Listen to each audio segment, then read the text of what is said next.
코로나19로 인해서 다들 긴장을 하고 또 조심들 하고 있습니다. 그런 가운데에 또 우리 기독교의 또 BTJ 열방센터에서 코로나 환자가 또 많이 나왔습니다. 어제까지 보니까 750명이 넘었다고 하는데 거기 참여한 사람들이 꽤 많았는데 아직도 34% 정도 검사를 받지 않았다고 하네요. 그러다 보니까 또 사회 일각에서는 또 제2의 신천지가 또 나타났다라고 하는 그렇게 말하는 사람들이 있습니다. 인터콥 선교단체거든요. 그런데 이 단체는 한때 우리 통합 측에서도 사이비로 한때 말을 하기도 했습니다. 왜 그러느냐? 선교의 힘을 쓰고 또 복음을 위해서 살아가는 이 선교단체에 이 사람들이 왜 문제냐? 극단적인 종말론을 가지고 있어요. 예수님 오시는 건 분명합니다. 그런데 너무 빨리 온다고, 임박하다고. 그런데 해야 될 일은 무엇입니까? 그것은 해외 선교밖에 없습니다. 해외 선교를 그렇게 강조를 합니다. 그래서 학생들도 공부하는 것도 일단 쉬고 해외 선교 나가라고 이렇게 권면하는 경우도 있고, 직장인들이나. 그래서 많은 사람들이 해외 선교사로 갑니다. 그런데 때로는 덕스럽지 못한 그런 일도 많이 드러나죠. 그래서 우리가 신앙생활할 때에 중요한 것이 있습니다.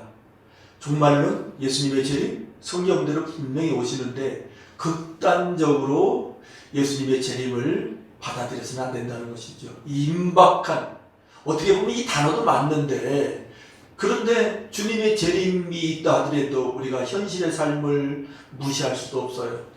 또 준비를 해야 되죠. 중요한 것은 준비예요. 왜냐하면 개인의 종말도 준비해야 되잖아요. 꼭 예수님의 재림만 준비하는 것보다도, 그죠? 개인의 종말 준비하는 것이 어떻게 보면 더 중요하죠. 주님 앞에 저나 여러분들이나 서는 때가 조만간에 다가옵니다. 그리고 분명한 것은 우주적인 종말론, 예수님이 이 세상에 다시 오셔 심판주로 반드시 오십니다. 모든 것을 다 정리하시고 심판하시는 때가 와요. 그러면은 예수님의 재림을 믿는, 이 복음을 믿는 우리들은요, 어떻게 해야 됩니까? 준비해야 되지요.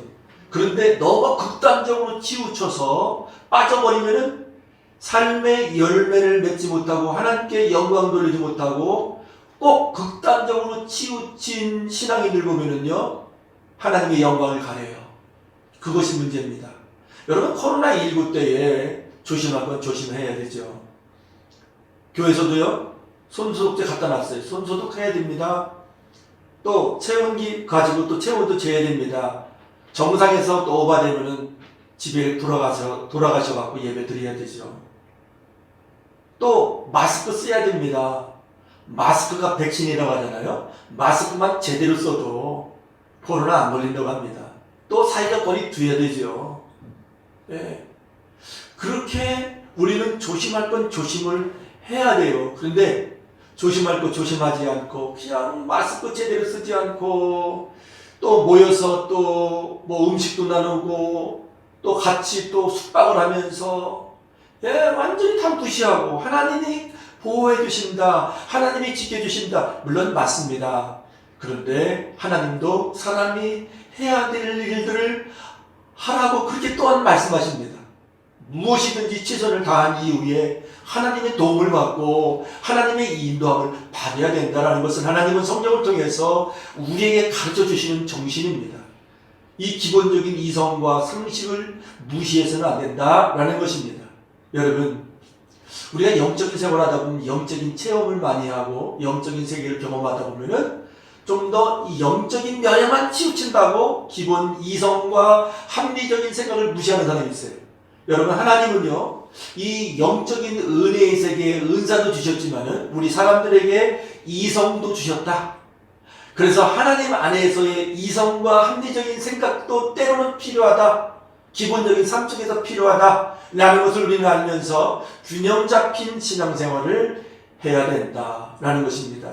여러분, 극단적으로 한쪽에 탁 치우쳐버리잖아요. 그러면 때가 되면은 꼭 문제가 일어나요. 여러분, 이단들도 그래요. 이단들의 특징이 뭡니까? 신천지의 특징이 무엇입니까? 요한계시록 예수님의 재림 14만 4천 꼭 이거 가지고 하거든요. 기독교 역사 보면요, 예수님의 재림을 가지고 666을 가지고 다양한 것을 가지고서 아주 예수님 급박한 임박한 종말론을 이야기하는 사람들을 끌어모아요. 마음의 두려움을 줘요. 그리고 균형 잡힌 삶을 살지 못하게 해요. 때로는 가정도 문제가 돼버리고 때로는 교회도 시끄러워져 버리고 하나님이 원하시는 것도 아니거든요. 그래서 여러분, 이 인터콤의 문제가 무엇이냐면은 바로 아주 임박한 종말론을 이야기하면서 일상적인 삶을 접고 무조건 해외 선교 나가는 것. 아니, 어느 면에서는 좋죠. 그러나 그게 전부가 아니거든요. 제가 알고 있는 사람들이요, 거기 한번 참석했다가 나 아무래도 자기 하는 일이 있어요. 해야 될 일이 있어요. 나 아무래도 선교사로 가야 되겠다고. 그래서 제가 점잖게 얘기를 해줬어요. 하나님께서 주시는 감동이 분명히 있다. 현실의 삶을 무시하지 말자. 분명히 가야 될 때 물론 갈 때도 있다는 현재는 아니다. 그렇게 제가 권면해 준 적이 있어요. 또 이 인터콤 열방센터의 문제가 무엇입니까? 30점에서 생각해야 될 부분이 있어요. DNA 백신을 맞으면 노예가 된다. 유튜브 보면 많이 떠돌아다녀요. 그래서 백신 맞으면 큰일 납니다. 노예가 됩니다. 종이 돼버립니다. 붙들려 삽니다. 여러분, 지금 현재 있는 백신은 그런 백신이 아니에요. 네, 도움이 된다면 맞아야 되죠. 근데 이 인터콤에서는요, 백신 못 맞게 해요. 하여튼 어느 한쪽에 치우치면요, 상식을 벗어난 그러한 신앙생활을 하게 돼요. 다 위험하죠. 또 이 BTJ라는 곳이 뭐냐면 백주 제루살렘. 한국을 거쳐 중국을 거쳐서 왕의 군대가 예루살렘으로 진군에 들어가고 거기서 선교사역을 하면은 우리 예수님 재림하신다는 그런 이야기도 합니다. 또 하나 문제가 무엇이냐면 신사도 운동입니다. 신사도 운동은 무엇입니까? 말씀 중심에서 좀 벗어나 신비한 체험, 은사 체험, 성령 체험, 예언, 여기에 더 치중을 하는 거예요. 그러니까 사람들이 또 많이 모여요. 예언해 주지요. 은사가 또 드러나면서 또 은사가 또 보여지면서 사람들이 선교에 대해서 복음에 대해서 얘기하지요. 그런 은사 쪽에 막 치우쳐서 그쪽에 또 사역을 하죠. 그렇게 사람들이 많이 몰려요. 여러분, 중요한 것은요, 어떤 예언을 듣고 어떤 은사 체험에도 그냥 참고하고 한 부분으로 두어야 되지요. 전부가 되면 큰일 납니다. 여러분, 하나님의 이 말씀, 복음의 말씀으로 내가 인격이 변하고 내 삶이 변하고 마음이 변하고 정신이 변하고 가정이 변하고 이 말씀과 하나 되기 위해서 그거 놓고 기도하고 그거 놓고 우리가 주님을 사모하고 나갈 때에 여러분, 하나님의 나라는 우리의 삶 속에 이루어진다는 거예요. 또 기도의 응답도 그렇게 살아가는 사람들에게 구체적으로 임해요. 하나님은 살아계시고 하나님은 공급자라는 것을 경험합니다. 여러분, 우리가 신앙생활 하더라도요, 하나님의 말씀을 깨닫지 못하고 하나님의 말씀대로 순종하지 못하고 내 중심과 내 정욕과 내가 정한 인생의 길을 가기 때문에 교회는 나와도 책은 있어도 그렇게 가는 사람들이 의외로 많이 있어요. 왜요? 진리를 깨닫지 못하기 때문에, 진리를 붙잡지 못하기 때문에. 바른 길 걸어가기 위해서 기도하고 바른 하나님의 말씀을 따라 순종하기 위해서 기도하고 예수님도 함께 위해서 기도하고 그리고 서로 사랑하라는 그러한 계명을 따라 살기 위해서 기도하고, 그러면 바로 이러한 삶이 그의 나라와 그의 의거든요. 이렇게 진실된 마음으로 주님 말씀대로 살기 위해서, 주님 때문에 성공하고 주님 때문에 내가 잘 되고 주님 때문에, 이건 두 번째예요. 주님의 말씀을 따라 살기 위해서 힘쓰고 기도하는 자들에게 여러분, 그 모든 것 더해주시는 살아계시는 하나님이시다 라고 말씀드릴 수 있습니다. 여러분, 예수님의 재림 가까이 왔습니다. 맞습니다. 마지막 때를 살아갑니다. 그런데 예수님의 재림에 앞서서 해야 될 것이 있습니다. 영적인 준비해야 되고요, 내일의 삶을 준비해야 되고요, 또 교회에서 해야 될 일들을 준비하면서 변화시켜가는 것. 이것이 진정 주님의 재림을 준비하는 일이다. 또 주님께서 신앙생활을 하면서 해외 선교할 때 하게 하셔요. 모든 것을 팽개치고서 거기가 우선순위다. 여러분, 해외 선교도 있지만 국내 선교도 있어요. 가정 선교도 있어요. 선교할 일 많습니다. 균형 잡힌 가운데에 이런 하나님의 선교에 임해야 되는 그러한 그리스도인의 삶을 살아가야 될 줄 믿습니다. 자, 그러면 오늘 저는 먼저 이 인터법을 보면서 우리가 다시 한번 생각해야 될 그런 부분을 말씀드리고 싶은데, 영적인 준비를 해야 돼요. 내일 오더라도, 내일 주님 오시더라도. 여러분, 예수님의 재림, 성경적으로 보면 아직은 이 시간이 있어요. 제가 오늘 그 부분 다시 한번 또 말씀드리려고 그래요.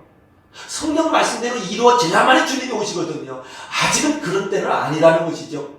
그런데 하나님의 시간과 우리의 인간의 시간에 차이가 있기 때문에 그런 부분에 때로는 또 혼돈을 일으키기도 하죠. 자, 그러면은요, 우리가 영적인 준비를 해야 되는데, 영적인 준비가 무엇입니까? 개인의 종말도 있죠. 인류의 우주적인 종말도 있죠. 개인의 종말 준비해야 되잖아요. 어떻게 보면 예수님의 재림보다 개인의 종말이 먼저일 수가 있습니다. 그래서 여러분, 이 마지막을 준비하는 사람인데, 여러분, 이 일을 잘하는 사람이 지혜로운 사람이에요. 사는 날 동안 어떻게 하면 내가 돈을 많이 벌을까? 어떻게 하면 좋은 차를 살까? 제가 2주 전인가요? 이 아래층에 있는 대표 사장을 만났어요. 아래층에 있는 사람이 사업이 잘 돼요. 그래서 사업이 잘 되니까 또 한 게 무엇이냐면 외제차를 사더라고요. 포르쉐인가? 아주 좋은 차예요. 여기 있는 사장이 젊어요. 30대입니다. 일찍 자수성가했어요. 예, 부모의 도움 받지 않고 본인이, 예, 남들이 안 하는 거 찾아서 시작을 해서 30대에 예, 돈을 좀 많이 버는 것 같아요. 그런데 그가 하는 얘기가 있어요. 제가 먼저 좋은 차 샀네요 라니까, 아니 그럼요, 내가 사업하는 목적이 이런 좋은 차 사고 좋은 집 살려고 하는 건데요. 그렇게 대답을 하더라고요. 좋은 차 사기 위해서 사업하는 거예요. 원래 그렇죠. 세상 사람들이죠. 돈 버는 목적이 그렇죠. 좋은 차 사고 남부럽지 않게 남보다 좀 잘 살고 그런 거 보여주고 싶고. 그런데 우리 예수 믿는 사람은 그것만은 아니잖아요. 그게 아니잖아요.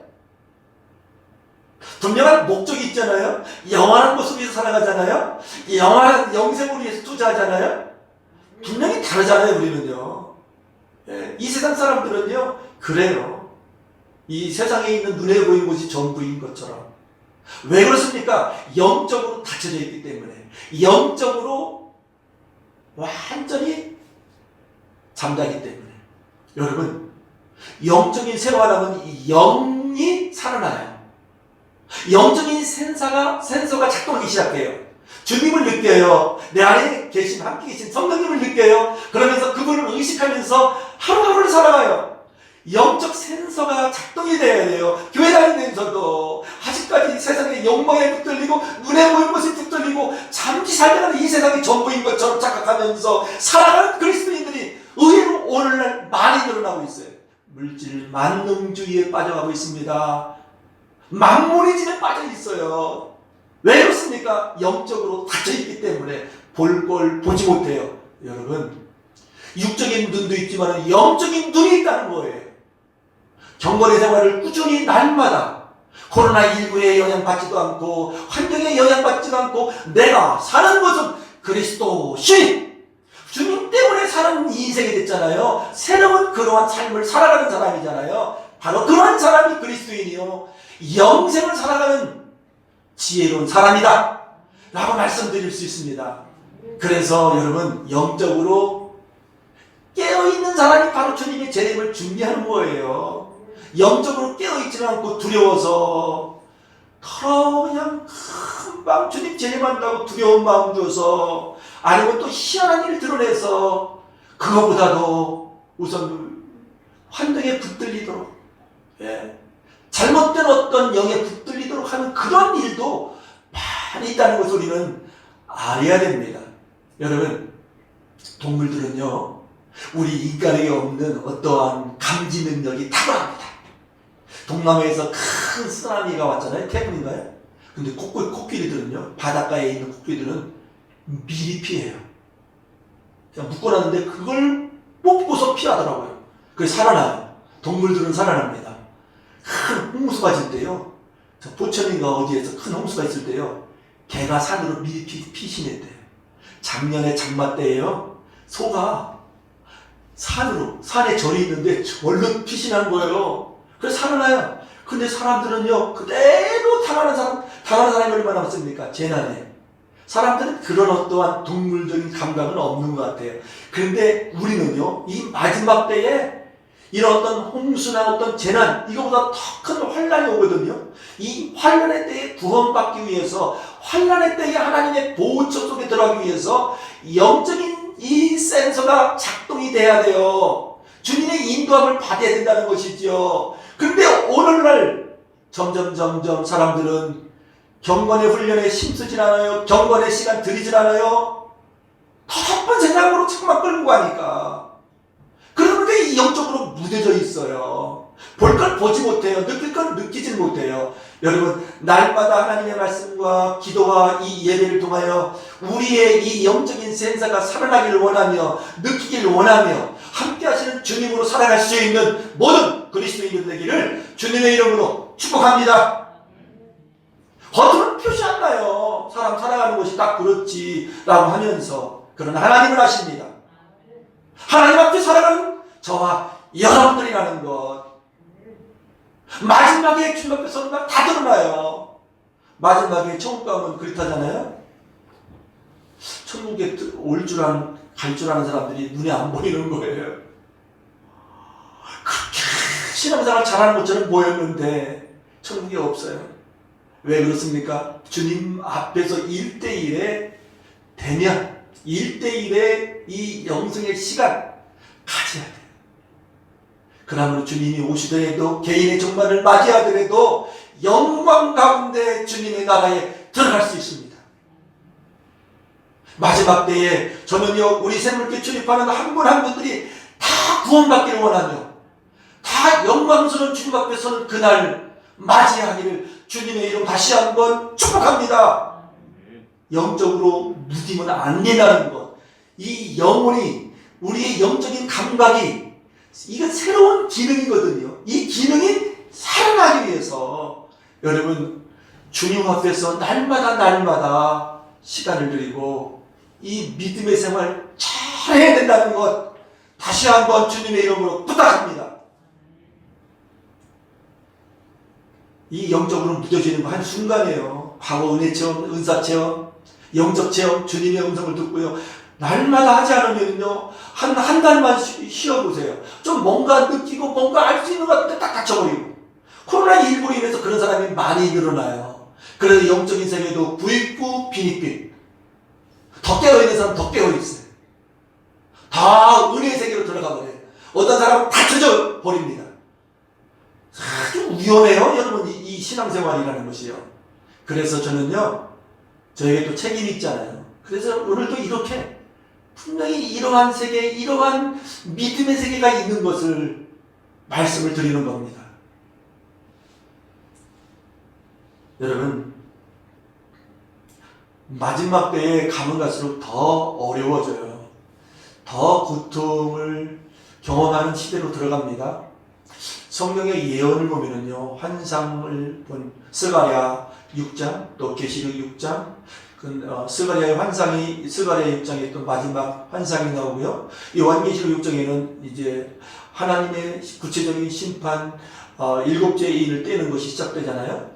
근데 마지막 때에 어떻게 이제 들어가느냐, 이 환상, 이 예언의 말씀을 전하기 전에 또 이 요한계시록 외 다른 곳에도 보면은요, 예수님의 재림의 전에 어떤 일이 일어나느냐, 데살로니가후서 2장에 보면요, 멸망의 사람, 또 가증스러운 사람이 이제 그 예루살렘 성전에 딱 자정할 때, 예수님이 이제 구체적으로 재림한 바로 코앞인데, 그러기 위해서는요, 이 이슬람 성전이 예루살렘 한가운데 있어요. 모리아산 한가운데 있어요. 그것이 오말 성전이죠. 예루살렘 시가지 정경 사진이 쭉 보면요, 한가운데 황금 돔이 보이죠. 그것이 이슬람의 제2의 성전이에요. 오말 성전이라고 합니다. 그것이 무너져야 돼요. 예수님의 재림이 전에. 그리고 거기에 예루살렘이 세워져야 돼요. 그리고 거기에 불법의 아들 멸망의 사람이 그곳에 자정해야 돼요. 또 앞으로 예수님의 재림이 전에 대환난의 때에 큰 전쟁이 있습니다. 여러분 3차 대전, 그거 성경에서는요, 이제 7째 나팔 불기 전에 6번째 나팔에 유프라데 전쟁이 있습니다. 그런데 이 유프라데 전쟁이 바로 3차 대전으로 봅니다. 핵전쟁으로 봅니다. 3차 대전이 일어납니다. 여러분 생각해 보십시오. 1차 대전이 분명히 있었죠? 그걸로 끝날 줄 알았는데 그 다음에 또 이어진 것이 무슨 대전이죠? 2차 대전이죠? 그러면 3차 대전은 앞으로 일어날까요? 안 일어날까요? 우리 상식적으로 한번 생각해 봤으면 좋겠습니다. 일어나겠습니까? 안 일어나겠습니까? 핵은 많이 만들어놨죠, 그죠? 너 죽은 나 죽자는, 또 아주 기근과 흉년과 여러 가지 많은 그런 일들이 신박하게 옵니다. 그러면 전쟁이 일어날까요? 안 일어날까요? 지금도 이런 때도 일어나는데요. 일어납니다. 3차 대전이 일어납니다. 핵전쟁이 일어납니다. 그래서 인구 3분의 1이 죽는다라고 성경은 그렇게 예언하고 있어요. 또 그 전에 이제 일곱째 이를 띠는데 첫 번째 요한계시록 6장에 보면은요, 첫 번째 흰 말이 나타나요. 두 번째 붉은 말이 나타나요. 세 번째 검은 말이 나타나요. 네 번째 청황색 말이 나타나요. 또 다섯 번째 이를 뜰 때는 순교자가 채워지기까지 주님이 기다리시는 게 있어요. 많은 순교자가 또 나타날 것입니다. 그리고 여섯 번째 이를 띠잖아요. 그때는 해가 검어지고 달이 핏빛처럼 변하고 산과 섬이 대지진에 의해서 막 움직여요. 막 감당할 수 없는 마지막 때에 그 엄청난 일이 일어나요. 그 이후에 이 대환란이 끝난 이후에 주님이 오셔요. 성경은 그렇게 전개하고 있어요. 누구나 자세히 보면 알 수 있도록 가르쳐주고 있어요. 여러분, 앞으로는요, 이 세상에 유토피아가 이루어진다는 거 아니에요. 천국에서 이루어지는 것이 이 땅에서, 이 세상에서 이루어지질 않아요. 물론 천년 왕국의 그 시대에 들어가면은, 물론 그 시대에 천년 동안은 있죠. 그런데 그 전에 여러분 이 지구상에 엄청난 기근이 옵니다. 지금은 아니에요. 아직까지는요. 지금도 아프리카나 동남아시아나 그 외에 기근 때문에 여러분 굶는 사람 많아요. 우리 대한민국 보릿고개에 넘어간 지가 몇십 년 안 됐잖아요. 대한민국 너무 많이 먹어서 지금 성인병 걸린 사람이 많아요. 그런데 굶어 죽는 사람이 아직도 이 지구상에 많다는 거예요. 영양실조 걸린 사람이 수억이 돼야 됩니다. 우리 대한민국을 떠나면요, 신박한 나라들이 많습니다. 그런데 이 단계보다 더 극심한 때가 앞으로 와요. 이러한 때에 여러분 정말 깨어있는 사람들만이 이겨낼 수 있어요. 그리고 주님의 그 보호 속에 들어갈 수가 있어요. 또 마지막 때 어떤 일이 있습니까? 불법의 사람이요, 경제 매매 수단으로 666 이마나 손에다가 찍게 해요. 그걸 안 받으면 경제 활동을 못 해요. 먹고 살 수가 없다는 거예요. 그런 엄청난 핍박의 시대가 옵니다. 서서히 여러분 기독교인들 점점 유달리, 왜? 예수 믿는 사람들은 뭔가 유달리거든요. 물론 잘못된 것도 있어요. 비상식적인 부분 때문에 쓸데없이 욕먹는 것도 있어요. 그러나 순수하게 믿음의 삶을 살아가는 사람들에게도 핍박이 점점 세집니다. 이제 이러한 때를 살아가고 있어요. 그래서 우리는 이러한 때를 준비해야 되는데 우리의 주님과의 관계 속에서 영이 살아야 된다. 예. 주님의 말씀과 기도로 살아있는 신앙생활을 해야 된다. 그래야만 이 모든 것 이길 수 있다라고 말씀드릴 수 있습니다. 마지막까지 이기는 자들만이 영생을 소유하게 됩니다. 또 이 마지막 때는요, 말씀의 기근의 시대가 와요. 말씀을 듣지 못하는 때가 옵니다. 북한에는 이미 그런 부분들이 있잖아요. 북한 사람들 보면요, 성경 읽다가 걸리잖아요. 대번에 수용소나 아니면 죽습니다. 그리고 신앙생활하는 사람, 숨어서 몰래 신앙생활하는 사람들 있습니다. 꽤 있습니다. 그래서 이 성경 한 권 가지고 다니지 못해요. 마태복음 한 권, 그 마태복음만 뭐랄까 뜯어서 그 돌려가면서 읽고, 아니면 어떤 사람은요, 북한 갔다 온 선교사님한테 얘기를 들었는데, 아궁이 속에 들어가서 거기서도 기도하고, 예. 하여튼 성경을 읽기 위해서 어떻게든 뭐 숨어서 이렇게 하는 사람들이 있어요. 여러분, 신앙이 이렇게 중요합니다. 믿음이 이렇게 중요합니다. 예수 믿음이 이렇게 중요합니다. 왜냐하면 이 세상의 삶은 잠시 살다가는 인생이지만은 영원한 그 나라가 있기 때문에, 창조주 하나님이 계시기 때문에, 그분은 영생의 아버지이시기 때문에 예수 믿는 일이 이렇게 중요하다는 사실을 다시 한번 기억하면서 깨워서 우리 주님을 예배하며 깨워서 우리 주님을 가까이 할 수 있는 그러한 경건의 그리스도인들이 되어지기를 주님의 이름으로 축원합니다. 또 여러분, 이 영적인 준비도 이렇게 중요해요. 영적인 준비를 함에 있어서 또 제가 자주 말씀드리죠. 지난 주간에 어느 분이 신방을 갔어요. 신방 갔는데 그분이 그래. 그분도 이제 60대 중반 됐어요. 이제서 내 차례가 온 것을 압니다. 나도 가야 될 준비를 해야 되었군요. 예. 그러면서 자기 자아를 내려놓는 것이 얼마나 중요한지를 깨달았대요. 그래서 제가 기뻐했어요. 이제는 제대로 우리 주님 안에서의 이제 시작이 됐군요. 그분은 열정도 있어요. 또 주님 사모하는 마음도 있어요. 기도도 열심히 해요. 그런데 한 가지가 늘 걸리는 것이 그 자아, 깨어지지 않는 자아, 자기 자존심, 이걸 뛰어넘지 못해서 또 넘어지고 계속 반복하더라고요. 그런데 이제 나이를 먹으면서 그분이 고백한 얘기가, 이제는 내 차례가 됐기 때문에 가야 될 준비를 하면서 내 자아를 내려놓는 것이 얼마나 중요한지를 알게 됐다고. 그러면서 제가 아주 기뻐했어요. 여러분, 열매의 교회에서는요, 내 존재가 주님 앞에서 내려져야 된다는 거 얼마나 힘듭니까, 이것이요. 정말 많은 눈물을 흘려야 되고요, 많은 아픔도 있어야 되고, 내가 살아서 하나님의 그 놀라운 아름다운 섭리를, 하나님의 계획을, 하나님의 비전을 막는 일이 얼마나 많은지 모릅니다. 저도 조금 이제 인생 살면서 하나님께서 나를 향한 계획이 있는데 그 계획이 이루어지기 위해서 내가 내려져야 된다, 내 자신이 부인되어져야 된다는 것, 그것을 삶의 현장 속에서 훈련하고, 가정에서 훈련하고, 교회에서 훈련하고, 그러면서 그 부분이 잘 되어질 때에 주님의 일하심이 하나하나 내 삶 속에 드러나기 시작하는 거예요. 이게 얼마나 중요한지를. 그래서 여러분, 처음 예수님이 영접할 때에 제1의 거듭남이 있고, 조지 뮬러 그 목사님이 1만 번 기도해서 1만 번 응답받았다는 그분의 하신 말씀이 있거든요. 그리스도인들은 제2의 거듭남으로 들어가야 된다. 그래야만 기도의 응답이 있고 하나님의 살아계심을, 그 영광을 볼 수 있다. 맞습니다. 제2의 거듭남이 우리의 삶 속에서 나타나야 됩니다.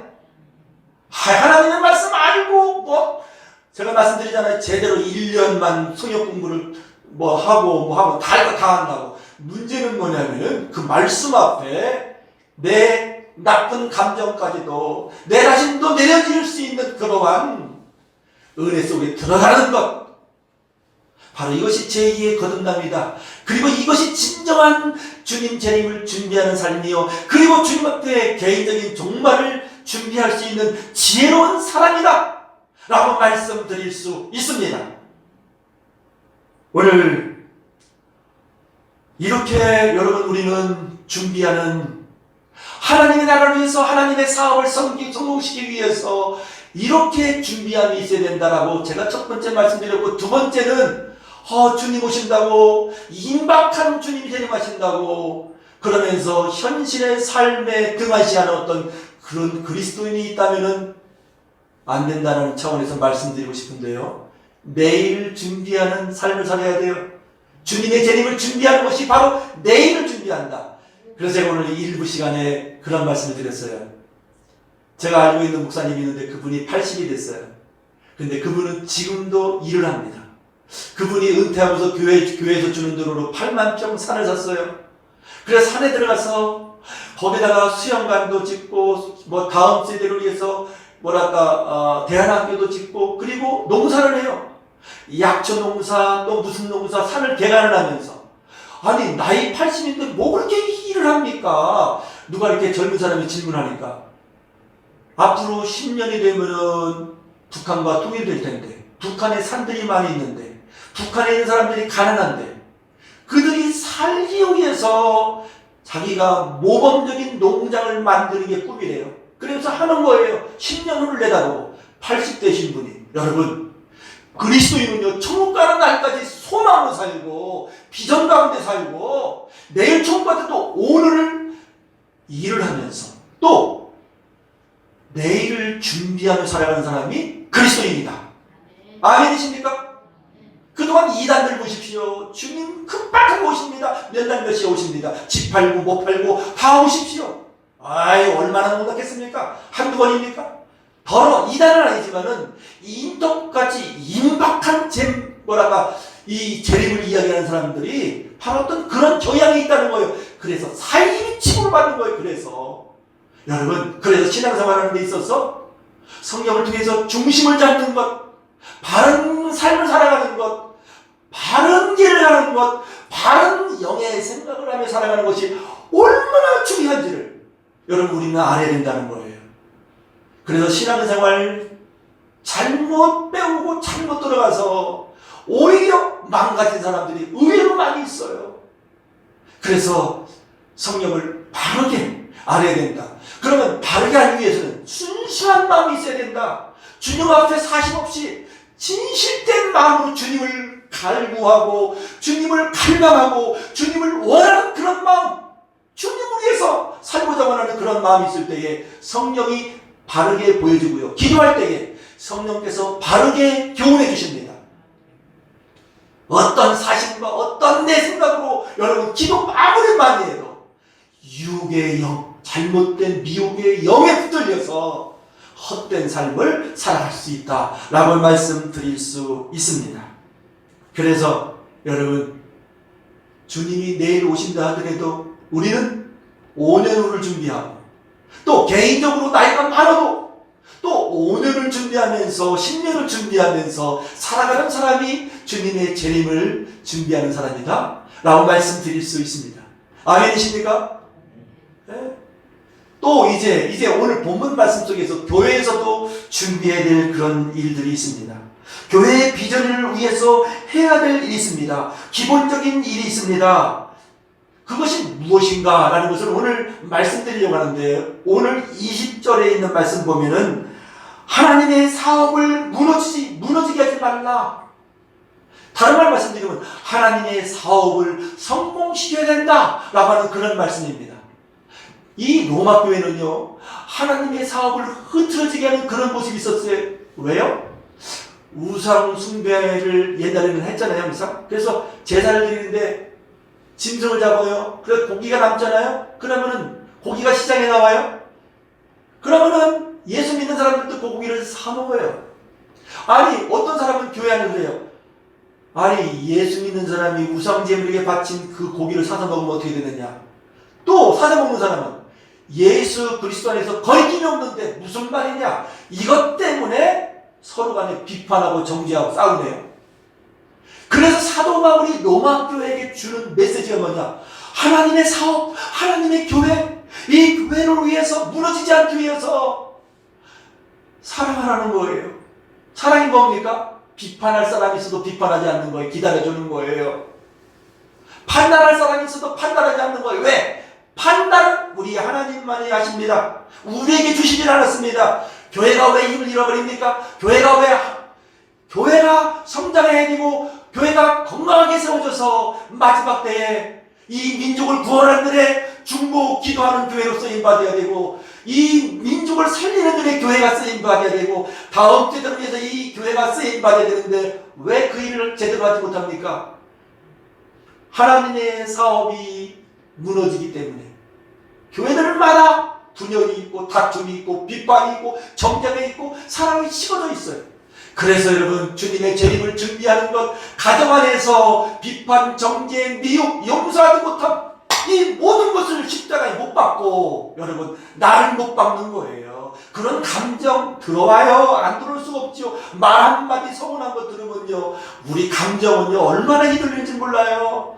누구나 똑같아요. 저도 그렇고 여러분도 그렇고. 그럼에도 우리 주님의 주신 계명 붙들고, 그럼에도 비판한 일이 있어도 기다려주는 거예요.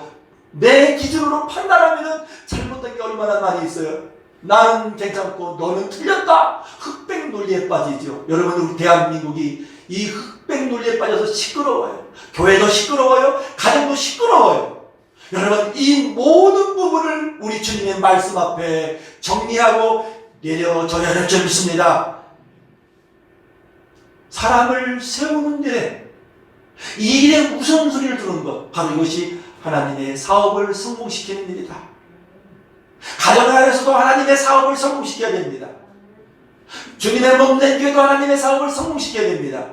그러기 위해서는 우리의 말로 여러분 비판하기보다 격려하고 칭찬하는 일에 우리가 힘써야 되고요. 기다려주는 일에 힘써야 되고요. 부딪힐 것이나 거칠 것을 우리는 가져서는 안 된다는 거예요. 아무 생각 없이 우리 말 한마디로 인해서 부딪힙니다. 그것 때문에 또 문제가 생깁니다. 때로는 의도적으로 거치는 말을 합니다. 그런 행동을 합니다. 그런 부분들을 이제는 내려놓아야 된다는 것이죠. 여러분, 우리 생물교회 우리 주님께서 이제 새롭게 하나하나 이 어려운 때 주님이 일하시기 시작하십니다. 이 어려운 때 건강한 교회로 세우시기 시작하십니다. 제가 그동안 이제 개척한 지 벌써 18년째인데 벌써 이렇게 됐네요. 엊그저께 같은데요. 교회가 이게 세워질만 하면은 이러한 부분 때문에 무너지고 또 힘을 잃어버리고 다시 또 시작하고 올리면서 또 무너지고 막 그런 때가 있었어요. 때로는 저의 시행착오로 인해서도 교회가 힘든 그런 부분도 있었죠. 그런데 이제는 있는 그대로 우리 형제들을 받아주고, 있는 그대로 우리 식구들을 받아주고, 만나는 사람을 받아주는 일이 얼마나 중요한지 분명히 다시 한번 생각할 수 있는 저와 여러분들이 되었으면 좋겠습니다. 찬송가도 그런 가사가 있잖아요. 내 모습 이대로 주 받으시옵소서. 내 모습 이대로 주 받으옵소서. 나를 위해 신주 날 받아주소서. 저는요, 워낙 실수도 많고 워낙 잘못된 것도 많고 워낙 잘못 살았던 과거가 있기 때문에 용서받은 이 은혜, 이 모습 이대로 받아주시는 그 은혜 생각하면 정말 감사해요. 그런데 선비처럼 잘 산 분들은 좀 그렇지 않을 수도 있어요. 감사해요. 계속 받아주시는 거예요. 또 넘어지면 또 일어나도록 또 우유해 주시는 거예요. 영적인 세계에서 실제로 경험하고 체험한 겁니다. 여러분, 주님은 우리의 모습 있는 그대로 계속 받아주셔요. 주님 나 이래요는 또 받아주셔요. 이런 것이 7분에도 또 용서하셔요. 근데요, 우리 주님 닮아가는 저와 여러분 되었으면 좋겠습니다. 주님처럼 또 받아주고 또 용납해주고 또 수용해주고 비판할 것, 정죄할 것, 판단할 것 주님 손에 있으니까 여러분 주님께 맡기면, 여러분 주님께서 오늘 주신 말씀처럼 17절에 있는 말씀처럼 하나님의 나라는 먹는 것과 마시는 것이 아니요 오직 성령 안에서 의와 평강과 희락이 우리 가운데 임할 줄 믿습니다. 그렇게 할 때 임해요.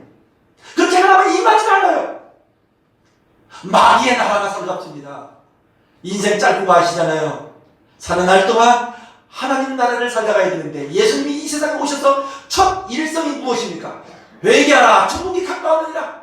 돌이켜라, 생각을 바꿔라. 하나님의 나라가 임했다. 하나님 나라 주러 왔다. 하나님의 나라는 주님이 다스리는 나라, 통치하시는 나라요. 그 앞에 굴복되어지는 나라다. 그러면 그분의 의가, 그분의 영광이, 그분의 평강과 희락이 임한다. 그것으로 주님의 나라를 체험한다. 이 땅에서 하나님의 나라가 체험되어질 때에 영원한 하나님 나라도 체험할 수 있다. 이 말씀을 우리에게 주셨다는 것입니다. 그래서 여러분, 하나님의 이 사업이 성공되기 위해서 여러분, 우리가 수용하고 받아주고 기다려주고 또 용납해주고 우리의 입술로 말하고 싶은 게 얼마나 많이 있어요. 그런데 입술로 내뱉으면 주워 담기 어려워요. 내뱉으면 행복하게 그만큼 지체가 돼요. 그래서 우리의 입술에 때로는 재갈 물려야 되고요. 우리의 육의 생각도 기도하면서 영의 생각으로 전환시켜야 되고요. 왜냐하면 기도하면은 진실되게 주님으로 살고 싶어서 주님의 삶을 살고 싶어서 기도하면은요, 우리의 생각도 우리의 마음도 주님이 바꿔주신다는 거예요. 그래서 여러분, 힘들고 어렵고 여러 가지 사람과의 갈등 때문에 힘들 때에 진정으로 주님 앞에 가야 돼요. 주님 앞에 우려야 돼요. 애통해야 돼요. 애통할 때 하나님의 위로가, 하나님의 인재가 경험되어집니다. 이러한 남은 삶을 살아가는 저와 여러분들이 되었으면 좋겠습니다. 오늘 이제 우리는 주님의 재림을 준비하는 사람, 주님 재림 준비합니다. 이제 급박합니다. 배척받으면 안 됩니다. 막 두려워서 이 사람 말에 휩쓸리고 저 사람 말에 휩쓸리고, 여기에 내가 이 계시록을 특별히 계시받았다고, 여기 와서 내가 뭐 특별한 게 있다고, 무슨 특별한 게 있습니까? 이미 다 드러나는 일을 웬만하면 알 수 있는 이 말씀을 주셨어요. 혼란스럽게 살 필요가 없어요. 그런 사람들이 의외로 교회 안에 있다는 것이죠. 그래서 여러분, 하나님의 의와 평강과 희락을 우리 가정 안에서, 우리 삶 속에서, 우리 마음 속에서 늘 누리기 위해서 우리 주님 가까이 하면서, 평강의 왕이시고 의의 왕이시고 기쁨의 왕이신 그분을 가까이 하는 자들에게 분명히 그 나라를 주십니다.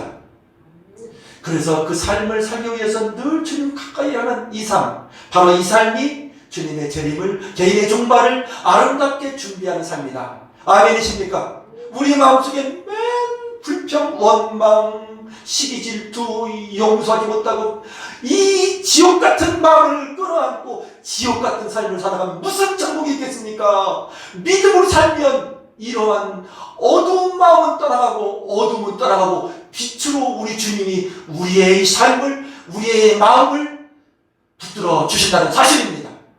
이 증거가 있어야 돼요. 살면서 우리는 어두울 때 있잖아요. 다시 평강의 왕, 의의 왕, 우리를 살리는 왕, 우리를 새롭게 하시는 왕, 새 마음을 부어주시는 우리의 주인, 그분께서 주신다 라고 말씀드릴 수 있습니다.